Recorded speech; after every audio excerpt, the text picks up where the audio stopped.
Hello, everyone. This is Podcast by the Fire, number 3. Serving for the podcast between the days of January 14th to January 20th, the third week of 2019. This is your host, Ilias Leonidas, and today's topic will be electronic arts. Electronic arts, or EA as it's called in short term, is a gaming company famous for such games as FIFA and NFL Madden, along with the discontinued NCAA football franchise. Outside of just video games that cater towards actual real-life games, EA created such properties and owns such properties as DICE, who creates the Battlefield series, BioWare, who created the Mass Effect series, and EA currently holds the sole licenseship to the Star Wars franchise in terms of video games and the making of video games that are centered and exist within the Star Wars universe, at least as canon as well. Starting in 1982, EA would grow out of California. This California-based company created many sports games and became the primary driving force of EA's growth and revenue, as something that still exists to this day, as the vast majority of EA's income largely comes from its earnings on FIFA and the Madden franchise. Starting in the 2000s, FIFA began to buy up smaller properties and smaller studios. This is around the time of when my interactions with EA first started, at least as a gamer and in my way. I was always a fan of the FIFA franchise and FIFA series and a huge soccer fan, and I grew up loving and playing those games. I slowly branched out into the NCAA Madden version of those games. NCAA versions of the games, which were the college football versions of EA games.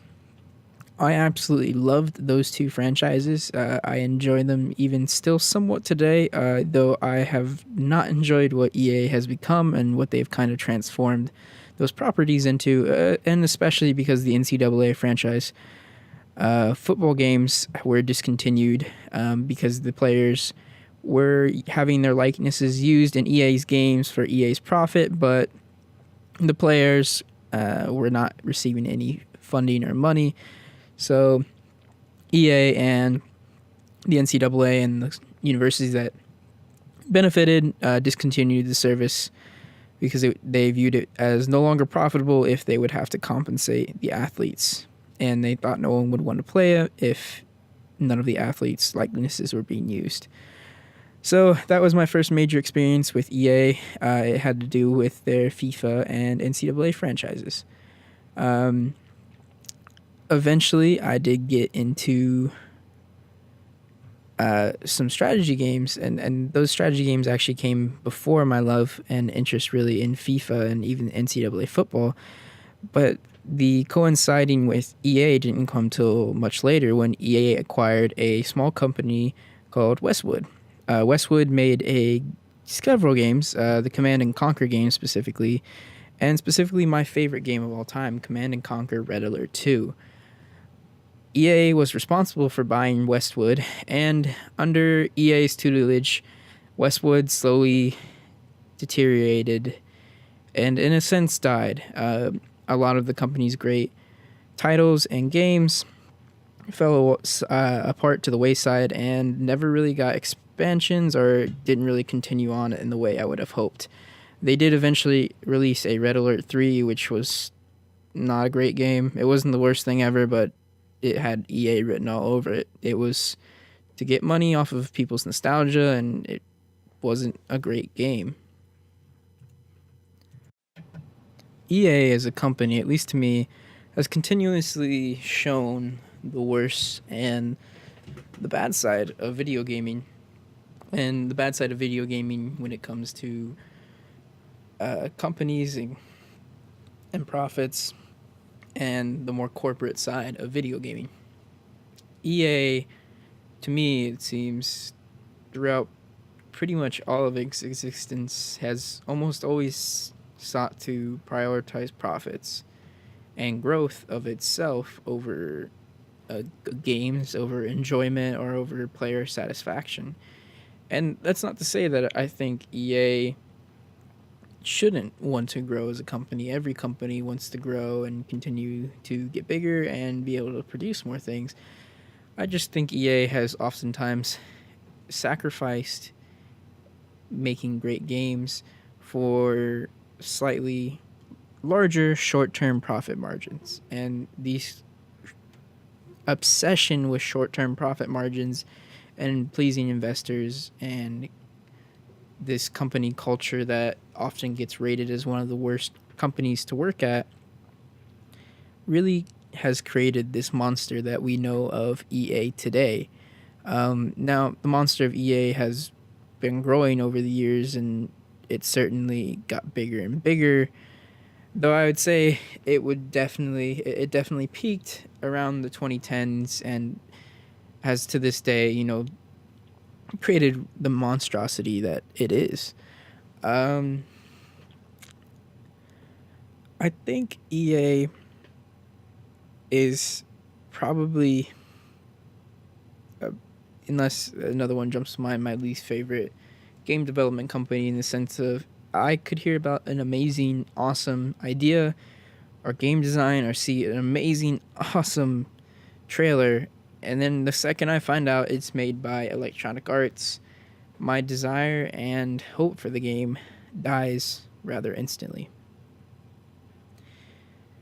One of the key experiences I had with that was EA's handling of the Star Wars franchise. Now, EA signed, I believe it was a 10-year exclusive rights with Disney where all video games would be made by EA that were contained in the Star Wars kind of universe or used the Star Wars license. Which, even at the time, I was dreading because EA had already built up a reputation of a game company that prioritized profits over building good games. But I was very excited, as the first real property I knew about was them handing the keys over to DICE, a studio I absolutely love. And it's the case with many studios that EA now owns, which was DICE was a great game studio. It made awesome games. It's made the Battlefield series, though it feels like at every step the Battlefield series isn't hampered necessarily by the choices and design of DICE. Not to say DICE is perfect, but it often feels like they make great games that are sabotaged by their publisher and by the whims and choices of Electronic Arts. This first opportunity at creating a Star Wars game as their first jump into the Star Wars franchise, I think, is the epitome of this problem with EA. DICE created an absolutely visually stunning game with Battlefield. Battlefield was the reboot / remake of the very popular mid / early 2000s to late 2000s Battlefield, or Battlefront franchise, I should say. Apologies for the name confusion. Battlefront franchise. Battlefront was basically LucasArts, or Lucas Games Studios, development of a first-person / third-person shooter. They were absolutely amazing, almost perfect games, at least in my opinion, for their time and for the consoles they were created on, that immersed players into the Star Wars universe and gave players so much of what they wanted in a Star Wars game. Now, visually, I have to commend DICE. DICE really visually got Battlefront, the not real Battlefront 1, remake Battlefront 1, got the visuals really right. It was a amazing looking game, absolutely stunning. Though I feel the game wasn't as amazing that I would liked. The game definitely felt hollow, and many of those kind of hollow aspects of the game came back to bite EA as players ran away from it. I did not buy Battlefront when it first came out. I was so excited after playing the demo, but then I found a game that was rather hollow, and it felt like it was hollow because it was rushed out. It felt like DICE had a bunch of great ideas and design structures, but it felt like EA had encouraged slash forced them to release the game. And that's the way that many EA games feel nowadays. We move forward a bit to Battlefront 2, where EA promised that they had learned from their mistakes and they had solved a lot of the problems or issues that people had had with the first Battlefront game. And oh boy, they did not. Battlefront 2 was a very visually nice game as well, and it had, honestly, a pretty solid mechanics. It wasn't quite as good as the old Battlefront series, but it was a solid game that was definitely enjoyable and playable and immersive, and especially if you're a Star Wars fan, made you really feel like you were jumping back into that universe. But, EA had to go and stick their nose into this game again. And not just stick their nose into it, EA basically corrupted and killed all fanfare and hope that Battlefront 2 had. And they did this by what's EA's new and absolutely greatest obsession, which is loot boxes. Now, with EA, this loot box system was designed into the game to such a facet, which maybe DICE had a hand on this, and DICE isn't as innocent in this aspect because it was so tied to player progression and player experience. I can't imagine that they were completely out of it, but the bottom line is EA wanted these actions. EA wanted these loot boxes, and EA wanted this design that encouraged and forced players into buying things. The design of Battlefront 2 was so bad that basically it was, in a sense, a pay-to-win gambling game. EA has a rampant addiction with loot boxes. They're in pretty much everything EA makes nowadays, especially in its FIFA and Madden series. And loot boxes are basically gambling. I'm not really here to negotiate with somebody if they feel otherwise, though most people I've noticed that say, well, loot box isn't gambling are often people that sell loot boxes or people that work for big companies that make huge profits off loot boxes, because loot boxes are effectively gambling. It's like playing one of those roulette machines, and it comes out with random numbers. The difference is often these loot boxes, these gamblings aspects in video games that EA forces into our video games have even worse odds, and they're often not disclosed or talked about because EA wants to hide that under the rug. And one way they get around this is they say you are not buying the loot boxes directly, so therefore you're not directly gambling. Usually what happens is you buy a premium currency, aka they just take your money and give you imaginary money in the game, and then using the imaginary money, you gamble slash use stuff in game. Therefore, the gambling mechanic isn't directly tied to money, but that's just EA and companies like that trying to be really scummy bastards when it comes to hiding the fact that they are encouraging and allowing gambling into games. Now, their excuse is often that video games are getting more expensive and it's harder to make video games at an increasing profit, which is partially true. It is always harder to maintain profit margins, and I'm sure it's very, very difficult for publicly traded companies that need ever-increasing margins to impress investors and stockholders. That being said, it's definitely not impossible to continue to make great video games that do not require loot boxes or even microtransactions in general. A prime example of this would be CD Projekt Red, or some of the standalone games we've seen in the recent memory or recent past. Now, I would be remiss, and again, this podcast by the fire is directly about EA. If EA, through their logic of video games are expensive and we need other revenue sources, if EA utilized this by having only microtransactions within their video games. Now, microtransactions are things I do not like, but I could accept because microtransactions, at least on the surface, are the idea of you paying for a good and receiving that direct good. You know exactly what you're getting and you get what you get. That is to say, maybe in certain video games, you are buying a pink colored gun or a pink colored dog tag. You know exactly what you're purchasing, there is no question in it, and you're buying that cosmetic item that has no effect on the game and has no difference in stats. It's only pure aesthetic and a pure representation in which you want to show off in multiplayer games often, or sometimes single player games, your favorite colors, your uniqueness, or express your individuality.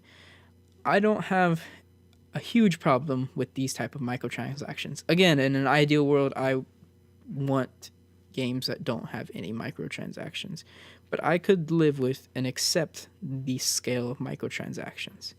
What I can't accept is what EA does. What EA does is utilize these loot boxes and other games to it too, looking at you, Overwatch. Though Overwatch at least keeps it to being just a pure aesthetic that doesn't affect the gameplay, though I would honestly like to see it removed from Overwatch, and I think Overwatch should get some flack too, because any system that utilizes this random loot box system where you can pay any equivalent to real money to get more credits or get more access to these loot boxes is absolutely outrageous to me, because it is gambling. It's often trying to prey on the gamer and often really taking advantage of gamers that may have addictions or may have problems with gambling. Now, some people may say, oh, they're adults making their choices, and that is true, but games are made to be addicting, even the ones that aren't great games. The Witcher 3 is an addicting game, but it's not trying to steal my soul and just absolutely loot my wallet. EA games, EA FIFA games, EA Battlefront games, and I'm suspecting EA's newest game, Anthem, are all designed to do that exact concept. It's not to encourage players to part with extra cash they may have to support the game and give them cosmetic gear that may help them express themselves. No, EA and EA mechanics always compromise gameplay or fairness for the sake of encouraging slash forcing players to buy and spend more if they want to be the best, or it help creates this addictive and addiction style in certain people to force them or encourage them, as EA would put it, because EA's wants to make it seem like they're completely innocent, and they don't do realize any of this. It makes people gamble and makes people lose a lot of money, and often people that can't afford to. And yes, it is partially this person's fault, but it really doesn't help when these video games basically shove it down their throat, and basically we all get competitive, and some of us really want to win or be the best. And for some people, gaming and this sphere of games and this gaming culture is where they excel, and they feel like they express themselves as a person and feel like they are the optimal person that they want to be.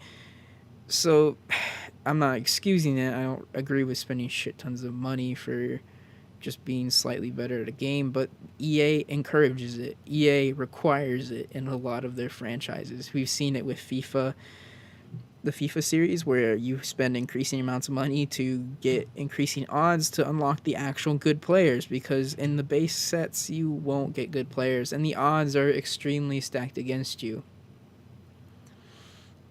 And if I went off on a tangent, I apologize. Relating this back to Battlefront 2, EA utilized this scammy loot box system to compromise the integrity of gameplay, turning a game that could have been pretty good into a game that was nightmarish, and what many people are afraid video games will become one day, which is basically a pay-to-play, pay-to-win system in which you can only have fun if you are the richest and can spend the most money.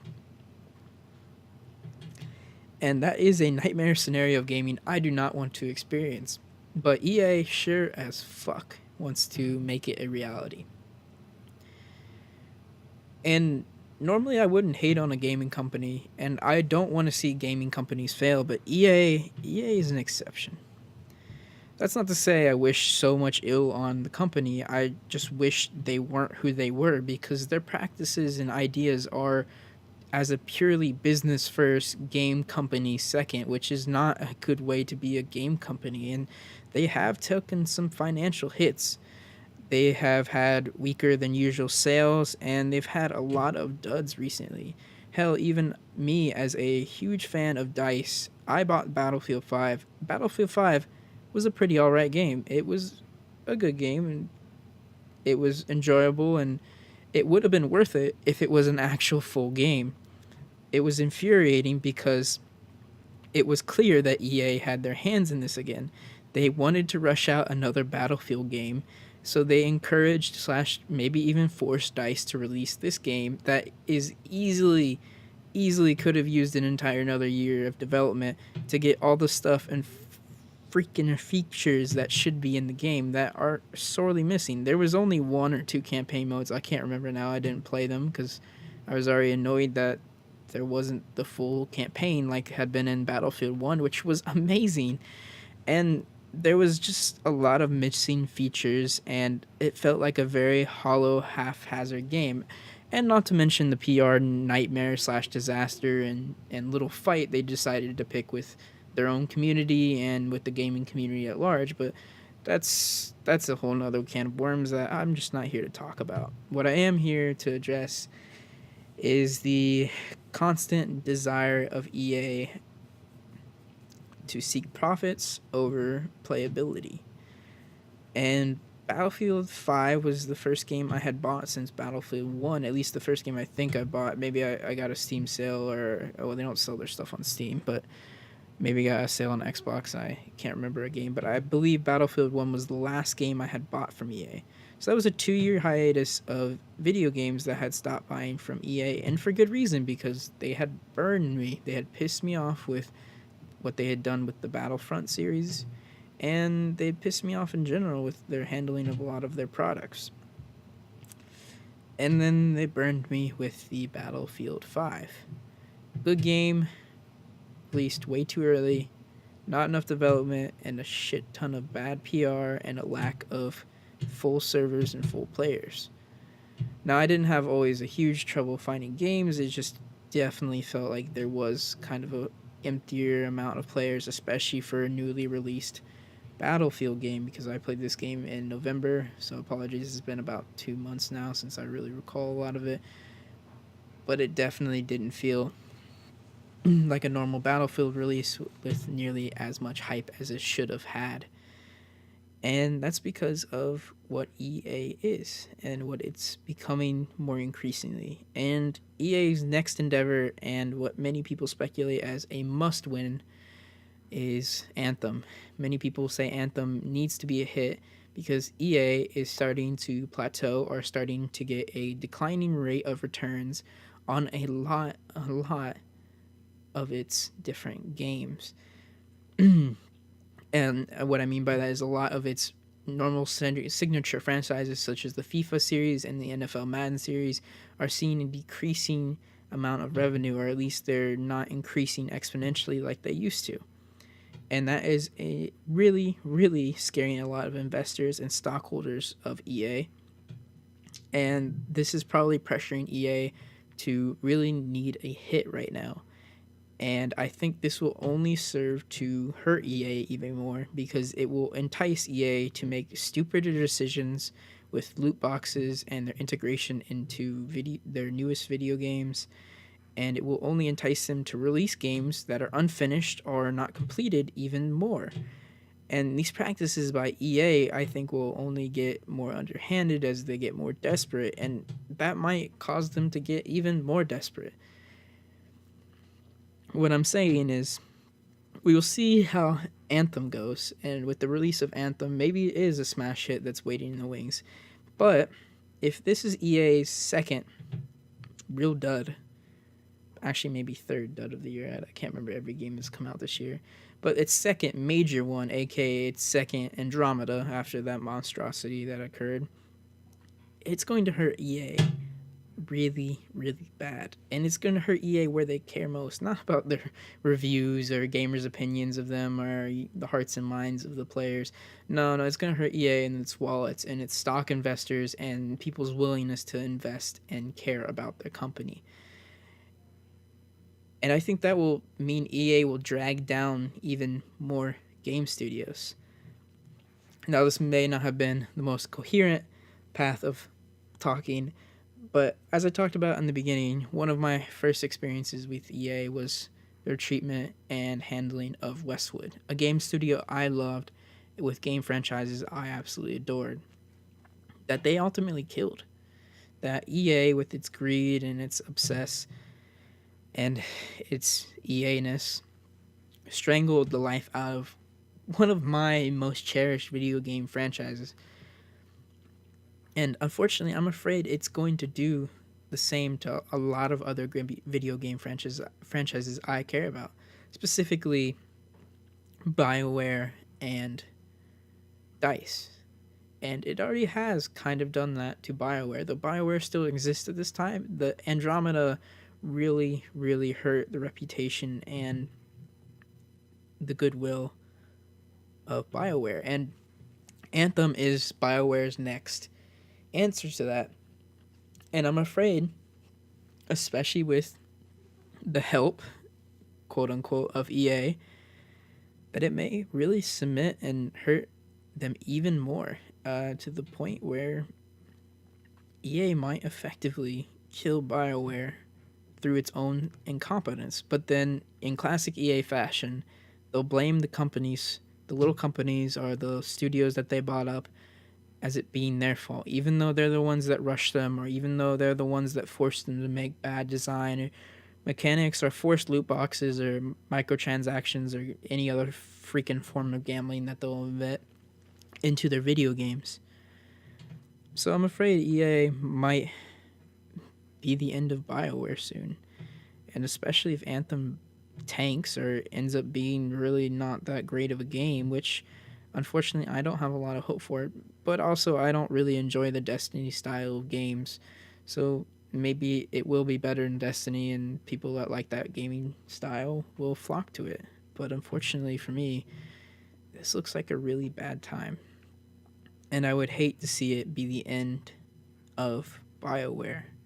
And I would also really hate it to be the end of DICE, because Battlefield 5 isn't great. They are coming off one of their best games in the franchise with Battlefield 1, but Battlefield 5 kind of ruins all of the great things that were built up with Battlefield 1. And with an unstable and possibly deflating EA, who knows what would happen if EA gets a bomb in Anthem and gets another bomb when they rush or slash force DICE to come out with a game because they need profits to keep investors from fleeing from them in droves. Only time will really tell, but I hope you can tell from my little speech here is I don't have faith in EA. They're the sole game company that I feel is the dark force in gaming, and not in the cool way. They're the evil corporate gaming sphere. They only care about the profits and they don't care about gaming, and that's sad because you can care about both and be a CD Projekt Red. You can make your millions of dollars if you care about the games and making players happy. But when you only care about yourself and your short-term profits, EA, you won't make yourself even happy, because eventually the players will stop buying your shitty rushed out games and your investors will stop investing, and your investors will pull their money and they'll flee, and your house of cards will come crumbling down. And I don't wish this on video games, because I want to see this medium and video games as a whole grow. I want us to have more video games and more awesome studios and more things, but I don't want to see a monster that is only out for corporate greed have success when its only business model is short-term profits. We'll see in the future whether EA is still the monstrous gaming developer that they are, or if EA has changed its ways, or if EA is being liquidated because it went under. Only time will tell. Well, this has been Ilias Leonidas. Thank you so much for listening to this podcast. This is podcast number 3. I'm doing a bit of catch up. I'm trying to catch up to our normal format. My new idea and style of the podcast will change in the following weeks. I hope to do more of kind of 10 to 15 minute segments, so usually probably 2 or 3 of those segments on different things that had occurred during that prior week, and I will release them hopefully each Sunday, and we will cover the topics of games that had come out, or different controversies in gaming or nerd culture in general. I still have to probably post at least one more video of catch up, so keep posted for that. But hopefully I'll start implementing that new style. So just be aware of that. It'll be a little bit shorter, so you won't have to sit through this long monotony of me complaining about EA. It should be a little bit quicker opinion pieces by me on a couple different topics. So that way we keep a little variety, and at the same time, I can get to my points and not pander on like this. That being said, I can't always guarantee the length of these videos, because if I have a lot to say about it and I feel like I'm making a decent amount of sense, then I will. But if I feel like EA, for example, this topic is a company that everyone knows about and hates about, there's only so much I can say about it that everyone, of course, already knows. So thank you all so much for watching, and thank you so much for all listening. I will talk to you all in the next podcast by the fire. Ciao for now.